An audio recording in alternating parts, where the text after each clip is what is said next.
నాగనాథనహల్లి గ్రామంలో 12వ తారీఖు ఉదయం 8:30 గంటలకు అదే గ్రామానికి చెందిన గుండమ్మను రాఘవేందర్ రెడ్డి అలియాస్ రాఘవ్ రెడ్డి, అతని కొడుకు శ్రీధర్ రెడ్డి, సుబ్బారెడ్డి, సోమశేఖర్ రెడ్డి, బోయ రామకృష్ణ, గోవిందు అనే 6 మంది కలిసి శ్రీధర్ రెడ్డి ట్రాక్టర్తో గుద్ది గుండమ్మను చంపడం జరిగింది.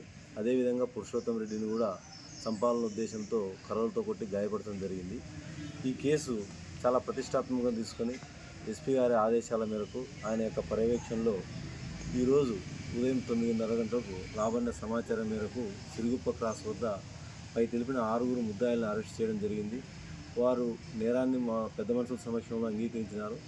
అంతేకాకుండా వారి యొక్క ఒప్పుదల స్టేట్మెంట్ మేరకు వారే నేరానికి ఉపయోగించిన ట్రాక్టర్ దాచిన స్థలం చూపించడం జరిగింది. అదేవిధంగా నేరానికి ఉపయోగించిన కర్రను కూడా చూపించడం జరిగింది. దాన్ని కూడా ఆ ట్రాక్టర్ మరియు కర్రను కూడా సీజ్ చేసుకోవడం జరిగింది. వీరందరినీ కూడా ఈరోజు అరెస్ట్ చేసి కోర్టులో ప్రొడ్యూస్ చేయడం జరుగుతుంది. జె శివనారాయణ స్వామి, డిఎస్పీ ఆదరణ. ఈ ప్రధాన కారణం అదే గ్రామంలో గుండమ్మకు మరియు రాఘవరెడ్డికి ఉండే పొలం తగరారు. 2019లో రాఘవరెడ్డి బంధువైన తిరుమలమ్మ నుంచి గుండమ్మ కొడుకు పేరు మీద 4 ఎకరాల పొలం కొన్నది.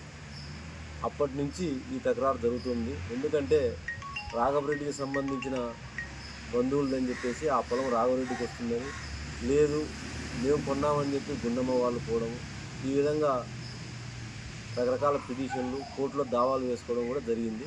ఈ హత్య జరగడానికి ప్రధాన కారణం ఆ పొలం తకరారు.